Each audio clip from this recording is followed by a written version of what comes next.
My parents left me homeless at 18 because I was a failure worth less than a tank of gas. Now, destitute and homeless themselves, they see my mansion as their retirement plan. I welcomed them in with wine and a contract, but it wasn't the lease they were expecting. This is where the story truly begins, and you won't want to miss what happens. Make sure you're subscribed to see it through to the end.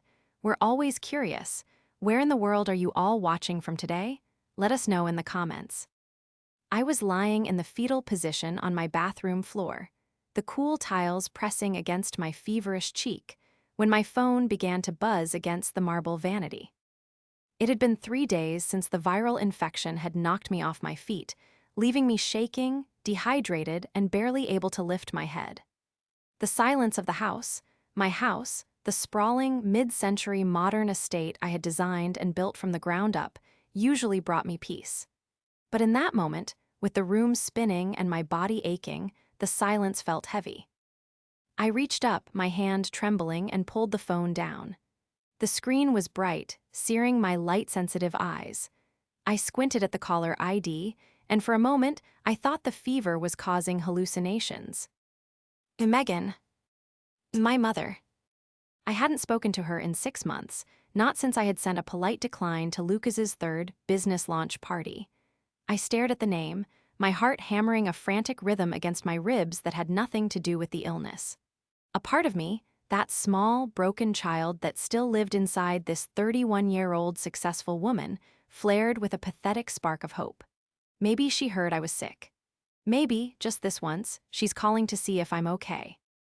I swiped answer and brought the phone to my ear. Hello, my voice was a croak, dry and painful. Catherine, Megan's voice clipped through the speaker, sharp and devoid of warmth. There was no greeting, no concern for the obvious rasp in my voice. We have a situation. Your father and I need to come over. Tonight. I tried to swallow, but my throat felt like it was filled with glass. I'm not well, Megan. I have a high fever. I can't host.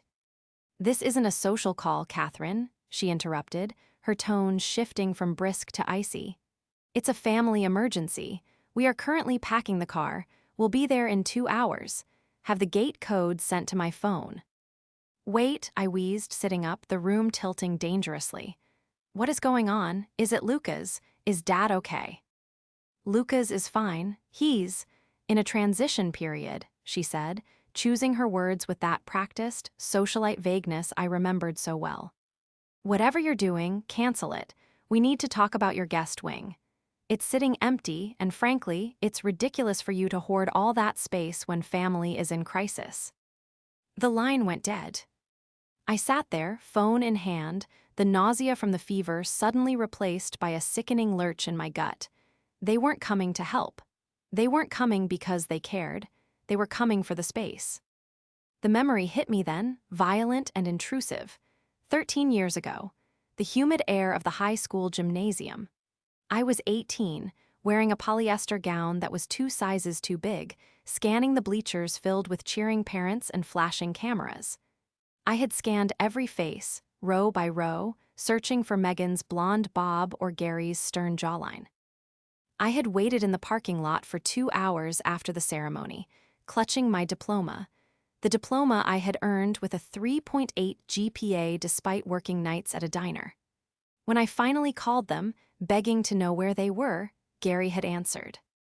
We're not coming, Catherine, he had said, his voice bored, as if he were canceling a dentist appointment. Lucas has a travel ball tournament in Sarasota. We're not wasting a tank of gas to watch you walk across a stage. You're barely graduating as it is. We don't celebrate mediocrity. They had chosen a travel baseball game, one Lucas sat on the bench for, over my high school graduation. That was the night I realized I was alone. And now, 13 years later, shivering on my bathroom floor, the realization washed over me again. They didn't know I was sick, and they didn't care. They were coming to take what was mine. The betrayal was worse than the diagnosis itself. I forced myself into the shower. I couldn't let them see me like this, weak, shaking, vulnerable. If I showed even a crack in the armor, Megan would pry it open with a crowbar and Gary would stomp on whatever was inside. I stood under the scalding water, letting the steam clear my sinuses, trying to wash away the trembling in my hands. I thought about the years that followed that phone call in the high school parking lot. The car years, I called them. After they refused to attend graduation, the eviction notice had come swiftly. "You're 18, Megan had told me the day I got home, pointing to a set of luggage on the porch. "Adults pay rent, failures leave." I had spent 4 months sleeping in the backseat of my 1999 Honda Civic. I remembered the specific, damp smell of that car, a mix of stale French fries, mildew, and despair. I remembered parking in hospital lots because they were well lit and security rarely checked the cars. I remembered washing my hair in gas station sinks and using the hand dryer to warm my frozen fingers before driving to my landscaping apprenticeship. I had clawed my way out of that car. I had worked 18-hour days, digging trenches, hauling limestone, and learning the architecture of the earth until my hands were calloused and my bank account was healthy. I had built Verdant Living, my landscape architecture firm, into a multi-million-dollar enterprise. And now, I stood in a shower made of imported Italian slate, in a home that had been featured in Architectural Digest, preparing to face the people who had watched me drown and asked why I was getting the water wet. By the time the gate buzzer sounded, I was dressed in a crisp linen lounge set. I had applied enough concealer to hide the dark circles and taken enough ibuprofen to dull the fever to a manageable throb.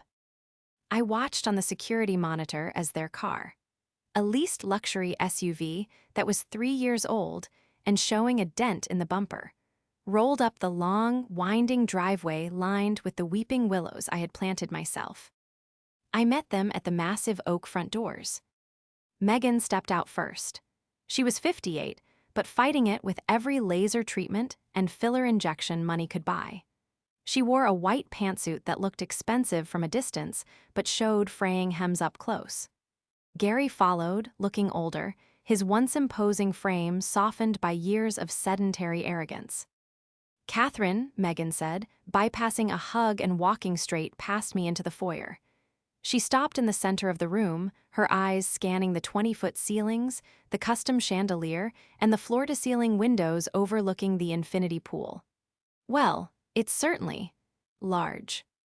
"Hello, Mother. Hello, Dad," I said, leaning against the doorframe to steady myself. "You said there was an emergency." Gary grunted, dropping a heavy leather duffel bag onto my pristine hardwood floor with a loud thud. "Emergency is a strong word. It's a restructuring, a strategic relocation." "We've sold the house," Megan announced, turning to face me. She didn't look at my eyes. She was looking at the hallway that led to the east wing, the guest quarters. "You sold the house?" I asked, confused. "The market is down. Why would you sell now?" "It was time to downsize," Megan waved a hand dismissively. "Too much maintenance. Besides, we need to focus our capital on Lucas's new venture. He's on the verge of something big, Catherine. Tech, crypto, something like that." I felt a bitter laugh bubble up in my chest, but I suppressed it. Lucas, always Lucas. "So, where are you staying?" "Well," Megan smiled, a tight, predatory expression that didn't reach her eyes. "That's why we're here. You have this entire east wing sitting empty. It has a kitchenette, a private entrance, 2 bedrooms. It's perfect for us. We'll stay here for, let's say, 6 months, until Lucas's returns come in and we can buy the lake house." She wasn't asking, she was informing. "I run a business from here, Megan," I said, my voice steady despite the pounding in my head. "I have clients coming in and out. It's not a boarding house." "Don't be selfish, Catherine," Gary snapped, stepping forward. "We're your parents. We raised you. We put a roof over your head for 18 years. Now it's your turn to pay it back. It's the least you can do after all the grief you caused us with your lack of direction." Lack of direction. The irony was so thick I could taste it. "I need to sit down," I said, walking to the living room sofa. "I'm not feeling well." Megan followed, her heels clicking sharply. Oh, stop being dramatic. You always did have a low tolerance for discomfort. Remember when you cried about sleeping in that car? It built character. Look at you now. You have us to thank for this toughness. I looked at her, really looked at her. I saw the desperation hidden behind the Botox. I saw the slight tremor in Gary's hand. They weren't just downsizing. They were running. They were broke, and they thought they had found a soft place to land. They thought I was the same girl who had begged for their attention in the high school parking lot. They thought I was desperate for their validation, that I would hand over the keys just to hear them say, "Good job." But they had forgotten one crucial thing. To understand the sheer audacity of my parents, standing in my $1 million living room demanding a key, you have to understand Lucas. Lucas was the sun around which my parents' universe orbited. He was 3 years younger than me, charming, handsome, and utterly incompetent, while I was pulling double shifts. At the diner to save for community college, Lucas was crashing brand new cars that Gary paid to fix. While I was sleeping in my Civic, Lucas was on a gap year in Europe funded by Megan's second mortgage. My sacrifices weren't voluntary, they were systemic. Every resource the family had was funneled into the golden child. My college fund, rated to pay for Lucas's DUI lawyer. My bedroom, turned into a gaming room for Lucas when I was kicked out. My existence, a footnote. I had spent my 20s building an armor of success. I became a landscape architect not just because I loved nature, but because I loved control. I loved taking a chaotic, overgrown mess and forcing it into a beautiful, structured order. I couldn't fix my family, so I fixed the earth. Megan sat opposite me on the velvet armchair, crossing her legs. She looked like a shark in a pantsuit. So, the movers will be here tomorrow with the rest of the things. We'll need the gate code for them, too. I haven't agreed to this, I said quietly. Catherine, please, Megan sighed, examining her manicure. Let's not play games. You have plenty of money. We checked your firm's public filings. You're doing adequately. You can afford to host us. Think of the image. What would your clients think if they knew you let your elderly parents stay in a hotel? I'm hardly elderly, Gary huffed, walking over to the fireplace and picking up a crystal vase, inspecting it for a price tag. And frankly, this place is too big for one person. It's grotesque, a waste of space. Having family here will give it some soul.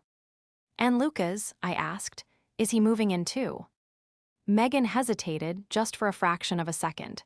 Lucas is staying with friends for now, but he might visit. He misses his big sister. Lies. Lucas hadn't called me in 5 years unless he needed bail money. You mentioned Lucas's venture, I said, pressing the point. Is that where the money from the house sale went? Gary turned, his face reddening. That is none of your concern. Financial investments are complex. You wouldn't understand the high-level economics of it. I understand that you sold the family home, I said, my voice hardening. The home you owned outright, and now you're here with a duffel bag and a dented lease car. It's temporary, Megan snapped, her veneer cracking. Why are you being so difficult? We are offering you a chance to reconnect, to be a family again. We're willing to forgive you for the distance you've kept. Willing to forgive me. I looked at the woman who had told me I was a waste of gas. I looked at the man who had called me a failure. They weren't here to reconnect.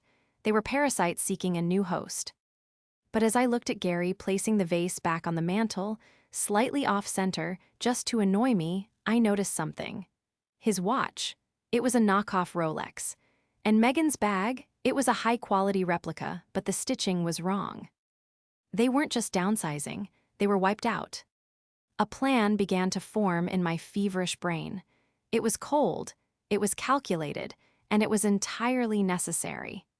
If they wanted to play the family card to manipulate me, I would play the dutiful daughter card to expose them. Fine, I said, letting my shoulders slump as if defeated. You can stay. Megan's eyes lit up. Excellent, I knew you'd come around. We'll take the East Wing keys now. Not so fast, I said, holding up a hand. I run a business here. There are liability issues. insurance protocols. If you're going to live here, we need to do it legally. I need to draw up a standard occupancy agreement, just to protect the assets. Gary scoffed. A contract for your parents? That's insulting. It's business, Dad, I said, using his own favorite phrase from my childhood. I'll have my lawyer draft a simple agreement. You can sign it at dinner later this week. Until then, you can stay in the guest room. But the East Wing stays locked until the paperwork is signed. Megan exchanged a look with Gary. They thought they had won. They thought the paperwork was a formality, a little hoop to jump through to get access to the luxury wing of my estate. Fine, Megan said, standing up. Friday, we'll have a nice dinner, a celebration of our new chapter. Yes, I agreed, a small, tight smile touching my lips. A celebration. They had no idea what I was actually planning to serve. The fever broke the next morning, leaving me weak, but with a clarity of mind that felt almost dangerous. I woke up to the sound of crashing porcelain. I pulled on my silk robe and walked downstairs, my bare feet silent on the floating staircase. In the kitchen, my sanctuary, with its quartzite countertops and custom walnut cabinetry, Gary was rummaging through the cupboards. A shattered mug, one of my hand-thrown ceramic pieces from a local artist, lay in jagged shards on the floor. Damn sleek surfaces, Gary muttered, not looking up as I entered. He was wearing his boxers and a stained undershirt. You don't have any normal coffee, just this bean water. It's single-origin Ethiopian roast, Dad, I said, stepping over the shards of the mug. And there's a broom in the pantry. He grunted, pouring the coffee into a world's best grandpa mug he must have brought with him, a rich irony considering he had no grandchildren. We need to get some Folgers in here. Real coffee. I didn't argue. I didn't offer to clean it up. I simply walked to the espresso machine, made myself a double shot, and leaned against the counter, watching him. He looked diminished, yes, but the entitlement was as robust as ever. He wasn't acting like a guest. He was acting like the owner who was temporarily inconvenienced by the decor. Where's Mom? Walking the perimeter, Gary said, taking a loud slurp. Checking the fence line. She says the security cameras look cheap. I felt a muscle in my jaw twitch. My security system was military grade. I'm going into the office, I said, setting my cup down. Don't go into the East Wing. The cleaners are preparing it for the transition. Good, Gary nodded, scratching his stomach. Make sure they deep clean the carpets. Your mother has allergies. I walked into my home office and locked the door. The moment the lock clicked, I dropped the act. I went straight to my desk and dialed David, my corporate attorney, and one of the few people who knew the truth about my past. Catherine, David answered on the first ring. I thought you were out with the flu. I am, but I have an infestation, I said, my voice low. My parents are here. A long silence on the other end. The ones who? Yes, the ones who skipped graduation. The ones who kicked me out. They're downstairs drinking my coffee and critiquing my security system. Do you want me to send security? I can have them removed for trespassing in 20 minutes. No, I said, looking out the window. I could see Megan in the distance, pacing along the hedges, pointing at something while talking on her phone. They want the East Wing. They think they're moving in. They claim they sold their house to fund Lucas's new venture. And you don't believe them. I believe the sun rises in the east, and I believe my parents lie about money. I need you to dig, David. I need the truth. Check the deed transfers on their house. Check Gary's retirement accounts. And find out what venture Lucas is running. I need leverage. If I kick them out now, they'll badmouth me to every client in the tri-state area. I need to expose them so thoroughly that they have no choice but to disappear. I'm on it, David said, his tone shifting to professional steel. Give me 24 hours. You have until Friday, I said. Friday is the dinner. That's when the trap springs. I spent the rest of the day working from the office, listening to the muffled sounds of my parents colonizing my home. I heard the TV in the living room turned up to a deafening volume. I heard Megan berating my housekeeper, Maria, about the way the towels were folded. I emerged at 6:00 p.m. to find them sitting at the dining table. They hadn't cooked, but they had certainly made themselves at home. A bucket of fried chicken sat in the center of my mahogany table, grease staining the wood because they hadn't used a placemat. "We ordered in," Megan said, wiping her mouth with a paper napkin. "Since you were working, we didn't want to disturb you." "You put a grease bucket directly on unsealed mahogany," I said, staring at the stain. "Oh, relax," Gary waved a chicken leg at me. "It's just a table. It adds character. So, did you get the lease ready? We want to review the terms." "The lawyers are drafting it," I lied smoothly. "It's a standard occupancy agreement. Zero rent, obviously, but it outlines the boundaries of the property." "Boundaries?" Megan scoffed. "We're family, Catherine. We don't need boundaries." "Everyone needs boundaries, Mother, especially when assets are involved."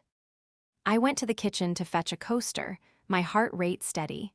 They were so confident, so comfortable in their assumption that I was still the doormat they had wiped their feet on 13 years ago. But they had forgotten that I wasn't just a landscape architect. I was a terraformer. I knew how to move the earth beneath someone's feet without them even feeling the tremor until the landslide hit. Thursday brought the intel I needed, and it was uglier than I had imagined. I was in the garden, pruning the hydrangeas, a task I usually left to my staff, but I needed the physical release of cutting things when David pulled into the driveway. His Tesla was silent, a stark contrast to the noisy, leaking SUV my parents had parked sideways on the pavers. We sat on the patio, far enough away from the house that we wouldn't be overheard. David opened a folder. "It's bad, Catherine," he said, skipping the pleasantries. "They didn't sell the house." I stopped swirling. "My iced tea, foreclosure."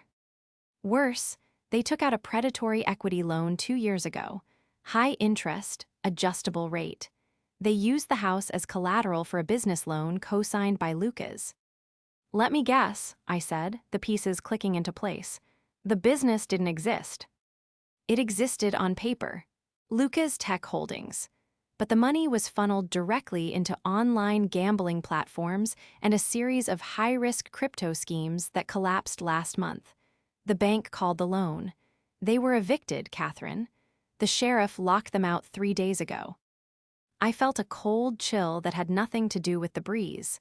They weren't downsizing. They were homeless.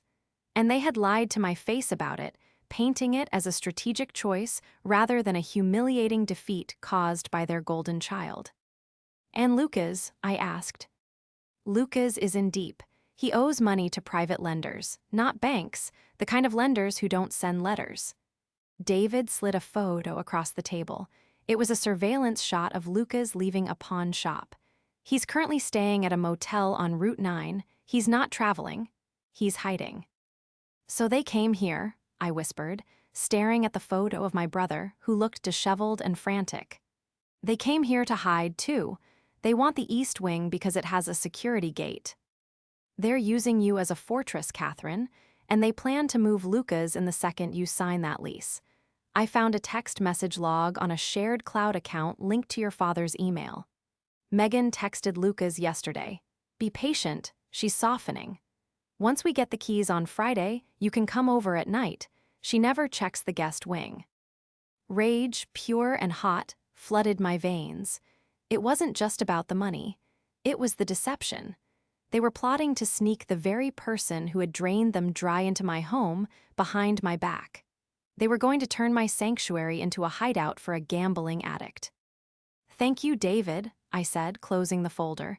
"Keep this. Bring it to dinner tomorrow night." "I'm coming to dinner." "You're the witness," I said, standing up. "And bring the other documents, the ones for the alternative arrangement." I walked back inside, the folder burning a hole in my mind. I found Megan in the living room. She was holding swatches of fabric up against the windows. "What are you doing?" I asked. "Oh, just thinking," she said breezily. "These drapes are a bit drab. I was thinking something brighter for the main room, maybe a floral." "You're redecorating my house." Well, if we're going to be living here, we should both be comfortable. I have great taste, Catherine. You used to always ask for my opinion. I used to ask for your love, I corrected her. I never asked for your opinion on drapes. She froze, the swatch dropping from her hand. What has gotten into you? You've been prickly since we arrived. I'm just stressed about work, I lied. Big project finishing up tomorrow. Speaking of which, for dinner tomorrow, wear something nice. I've invited a few professional associates. I want to celebrate the signing properly. Megan's eyes lit up. An audience. She loved an audience. Oh, wonderful. Who are they? Potential suitors. No, mother. Just people who appreciate the value of a home. I walked away before I could scream. Later that evening, the cracks began to show. I was in the kitchen when Gary stormed in, phone in hand. He looked pale. I need to use your computer, he demanded. The Wi-Fi on this phone is garbage. What's wrong? I asked, feigning innocence. Just banking errors. The bank is incompetent. They froze the account. Which account? The one with the house proceeds? I asked, sharpening a knife to slice a lemon.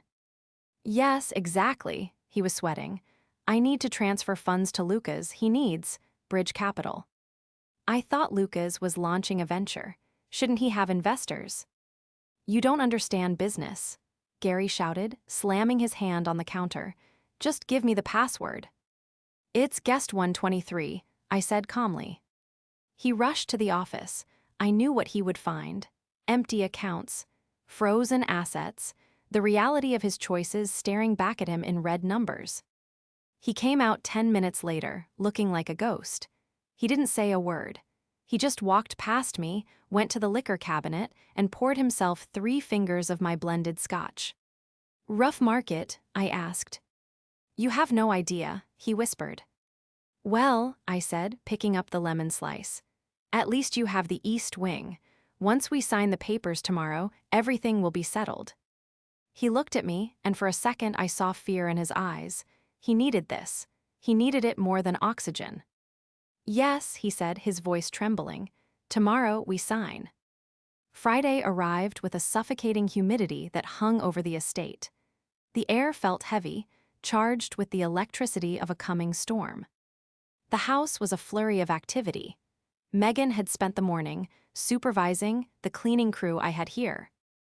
Ed to prep the East Wing.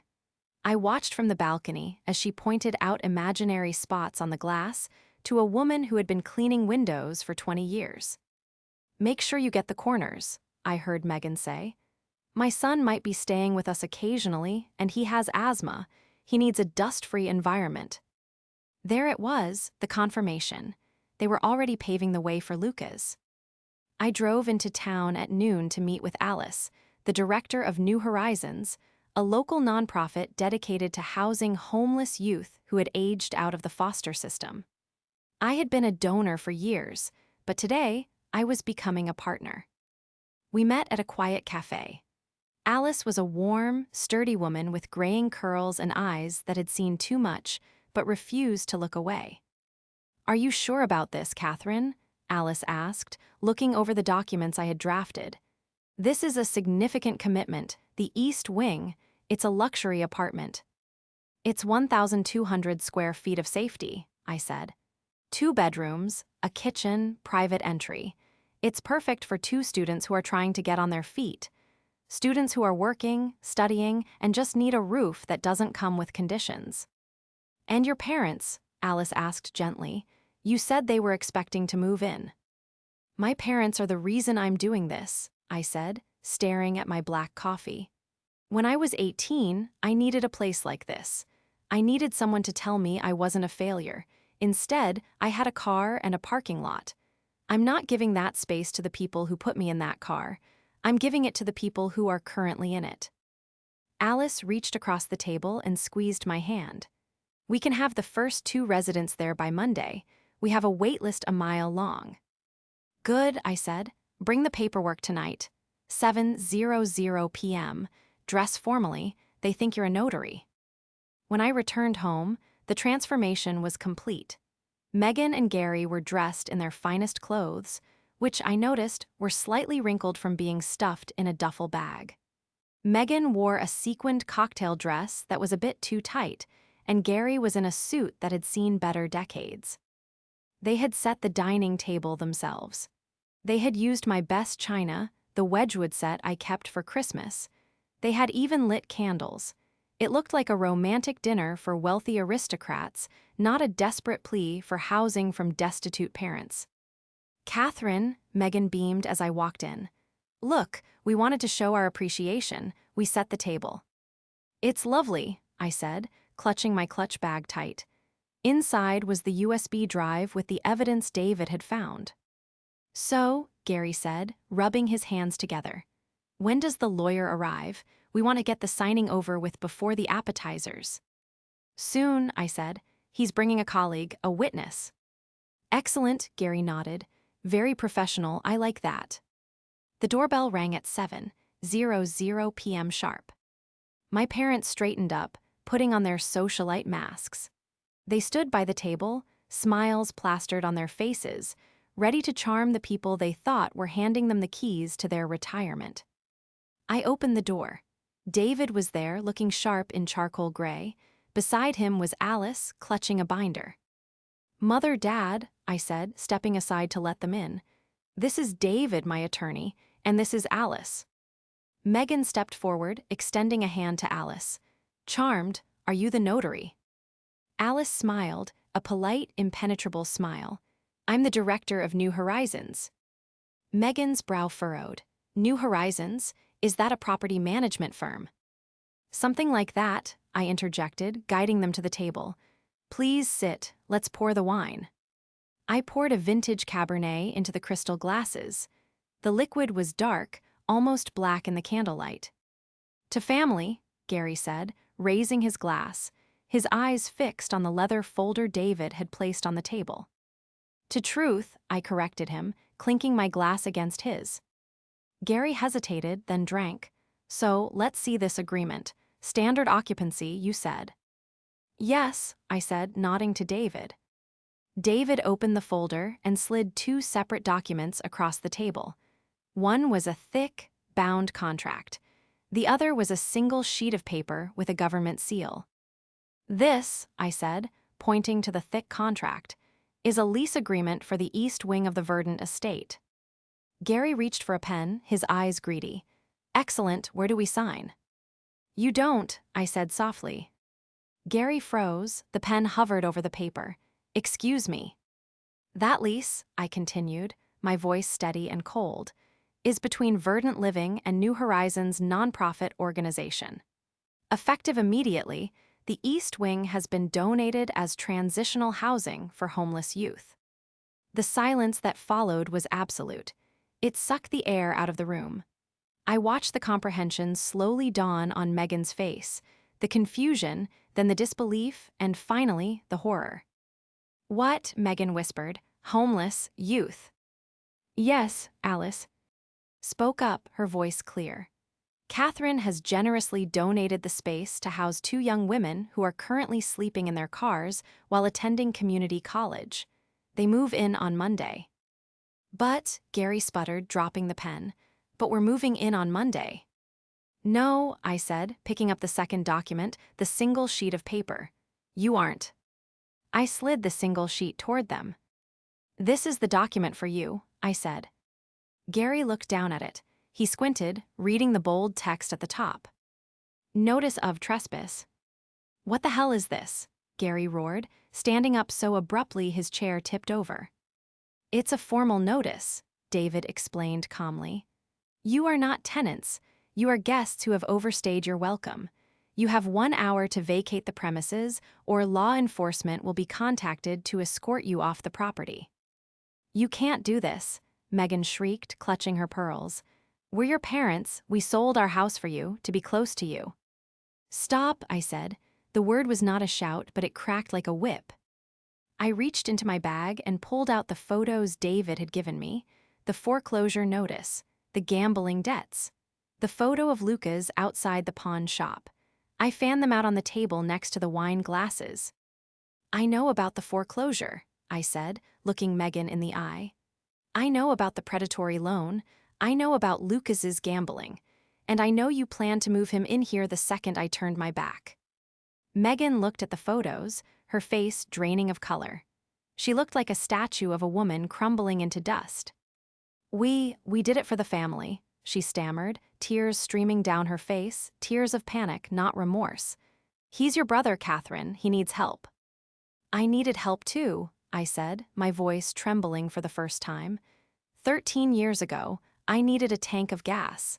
I needed a parent to tell me I mattered. Do you remember what you said? We don't celebrate mediocrity. I stood up, towering over them. Well, I don't finance failure, and I certainly don't harbor liars. Gary stared at the photos, his arrogance deflating into a pathetic slump. He knew the game was over. He looked at the luxury around him, the life I had built without them, and realized he had just lost his ticket to salvation. Catherine, he pleaded, his voice cracking, we have nowhere to go. I know, I said, looking at the door. I suggest you try the car. I hear the backseat builds character. The silence in the dining room didn't last. It shattered like the crystal glass Gary swept off the table in a sudden, violent backhand motion. The wine, my vintage Cabernet, splashed across the white tablecloth like an arterial spray, soaking into the fabric and dripping onto the hardwood floor. You ungrateful little witch, Gary roared, his face turning a mottled shade of purple. He lunged toward me, his hands curled into fists, but David was faster. He stepped between us, his posture shifting from corporate attorney to defensive wall. I wouldn't do that, Gary, David said, his voice low and dangerous. Assault is a felony, and considering your current financial standing, I don't think you can afford bail. Gary stopped, his chest heaving, his eyes darting between me and the lawyer.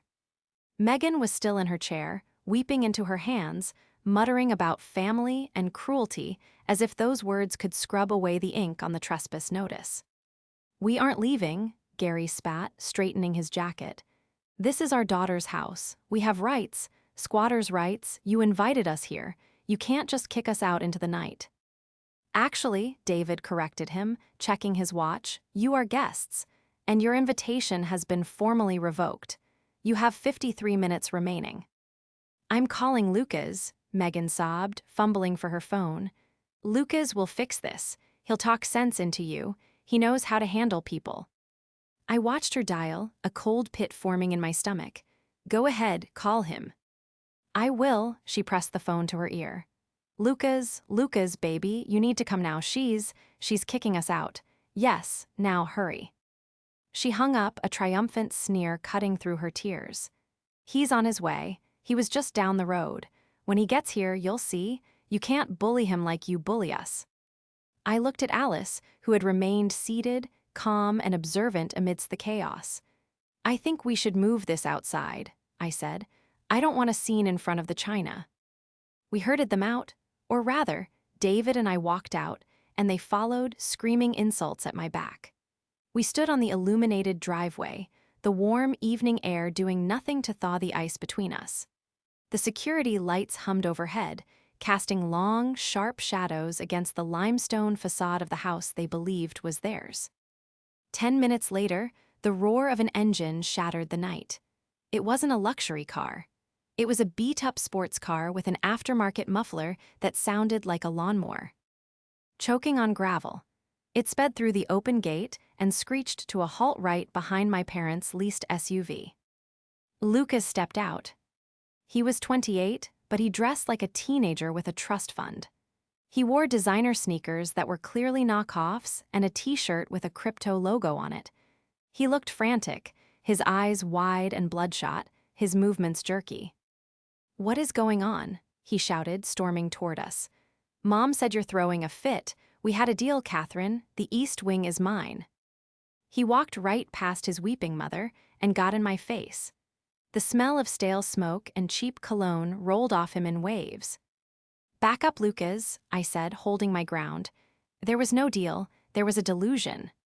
I need that room, he screamed, his voice cracking.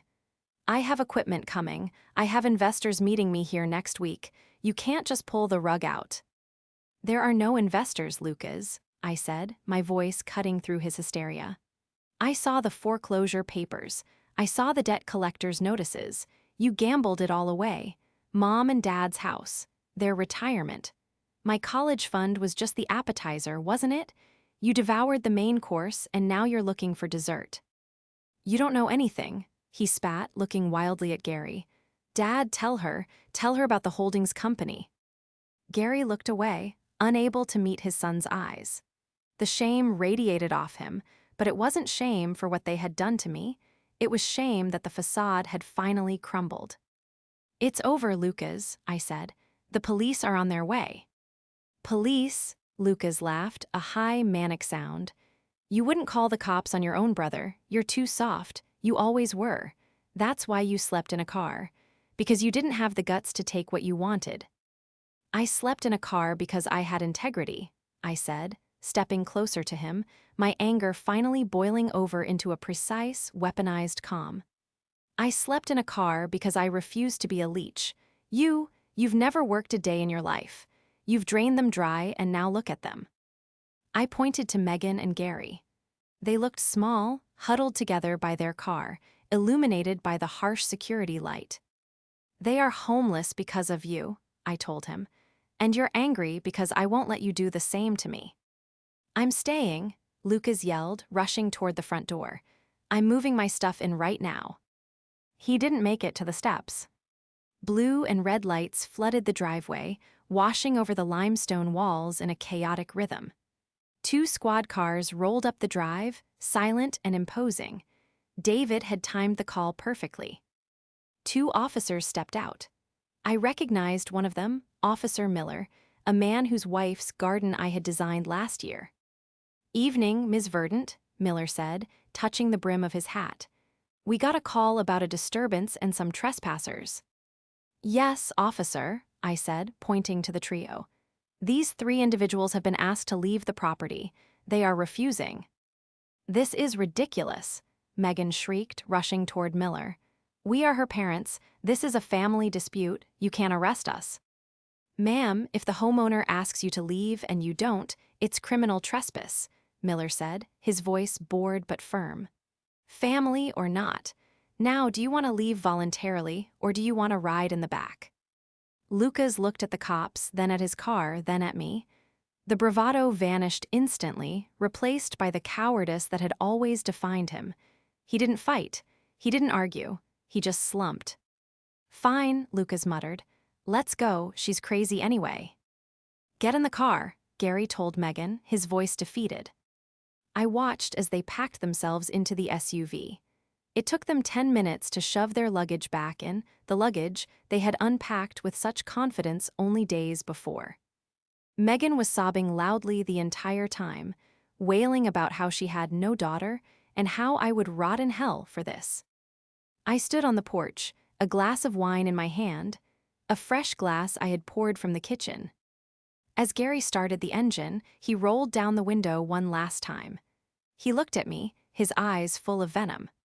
You think you've won, he sneered. But you're going to be alone in this big, empty house. You have no family, you have nothing. I took a slow sip of the wine, letting the rich, oaky flavor coat my tongue. I looked at the beautiful estate I had built with my own hands. I looked at Alice, who was smiling proudly at me. I looked at David, my loyal friend and protector. I'm not alone, Gary, I said softly, though I knew he couldn't hear me over the engine. I'm free. I raised my glass in a mock toast. Drive safe. I hear gas is expensive. Gary slammed on the gas, and the SUV lurched forward, tires spinning on the gravel before gripping the pavement. They sped down the driveway, followed closely by Lucas in his noisy sports car, the red taillights disappearing into the darkness of the night. The police cruisers followed them to the main road to ensure they didn't turn back. Silence descended on the estate once more, but this time it wasn't heavy. It was light, it was clean, it was the sound of a tumor being removed. The weekend passed in a blur of cleaning. I hired a specialized crew to scrub the house from top to bottom, not because it was dirty, but because I needed to exorcise their presence. I wanted every trace of Megan's perfume and Gary's cheap cigar smoke gone. I wanted the energy of the house to be mine again. I spent Sunday in the East Wing. I walked through the rooms that had been the source of so much contention. I checked the fresh linens on the beds. I stocked the kitchenette with groceries, real food, nutritious and hearty, not the takeout containers my parents had lived on. I placed a welcome basket on the small dining table with notebooks, pens, and gift cards for the local bookstore. It was strange. For years, I had guarded this space, keeping it empty, subconsciously saving it for the day my family might actually love me enough to visit. Now, filling it for strangers felt like the final act of healing. I wasn't saving it for a fantasy anymore. I was using it for a reality. Monday morning arrived with brilliant sunshine. At 10:00 a.m., Alice's car pulled up to the gate. Two young women stepped out. The first, Mia, was 19. She was clutching a backpack to her chest like a shield. She had the tired, hollow look around her eyes that I knew too well, the look of someone who hadn't slept deeply in months because they were always listening for footsteps outside a car window. The second, Sarah, was 20. She looked tougher, her jaw set in a defensive line, scanning the property as if waiting for the catch. As if waiting for someone to tell her she wasn't good enough to be there. I walked out to meet them. I didn't offer a handshake. I knew how overwhelming physical contact could be when you were in survival mode. I just smiled. "Welcome," I said. "I'm Catherine." "This place is," Mia's voice trailed off as she looked up at the main house. "We're really staying here, in the guest house." "Yes," I said, "for as long as you need while you finish your degrees. No rent, no strings." Sarah squinted at me. "Why?" she asked bluntly. "Rich people don't just give stuff away. What do you want?" I laughed, a genuine, bubbling sound. I liked her immediately. She reminded me of myself at 20, suspicious, angry, and ready to fight the world. "I want you to succeed," I said, "and I want you to get a good night's sleep. Because 13 years ago, I was sleeping in a Honda Civic in a hospital parking lot, and I would have killed for a bed." Sarah's expression softened, the defensive wall lowering just an inch. "You lived in a car." "For 4 months," I said, "and it sucked, so consider this me paying it forward." I handed them the keys. They were heavy, brass keys on simple keychains. "The code to the gate is yours," I said. "The East Wing is yours, your privacy is yours. I won't bother you, but if you need anything, advice, a reference letter, or just coffee, I'm in the main house." I watched them walk toward the East Wing. I saw Mia's shoulders drop 3 inches as the weight of homelessness lifted off her. I saw Sarah unlock the door and step inside, looking around as if she were entering a cathedral. I turned back to my own house. I walked into the foyer, the sunlight streaming through the windows, illuminating the dust motes dancing in the air. David called me later that afternoon with an update. "You'll want to hear this," he said, sounding satisfied. "Gary and Megan tried to check into the Four Seasons downtown. Their credit cards were declined, all of them. And they ended up at the Starlight Motel on the highway. You know the one." "The one with the hourly rates?" I asked. "That's the one. And Lucas, his car was repossessed this morning. Turns out he hadn't made a payment in 6 months. The repo man found it parked at the motel." "Are they going to be prosecuted?" "The bank is building a case against Lucas for the fraudulent business loan," David said. "Gary and Megan are co-signers, so they're on the hook for the debt. They'll likely be declaring bankruptcy within the month. They're finished, Catherine, properly finished." I listened to the news, waiting for a pang of guilt. I waited to feel bad for the mother who had given birth to me and the father who had raised me. But the guilt didn't come. Instead, I felt a profound sense of balance. They had prioritized money and image over their own daughter. Now, they had neither money nor image, and the daughter they discarded was using her resources to help the very people they despised. "Thanks, David," I said. "Send the bill to the office." That evening, I sat on my patio with a cup of tea. I could see the lights on in the East Wing. I saw the silhouette of Mia sitting at the desk, studying. I saw Sarah moving around the kitchenette, aching dinner. They were safe, they were warm, and they had a future. I took a sip of tea and looked up at the stars. The same stars I used to watch through the sunroof of my Honda Civic, praying for a miracle. I realized then that I hadn't needed a miracle. I had just needed to survive long enough to become my own savior. I wasn't the failure they said I was. I was the architect of my own life. And finally, the foundation was solid.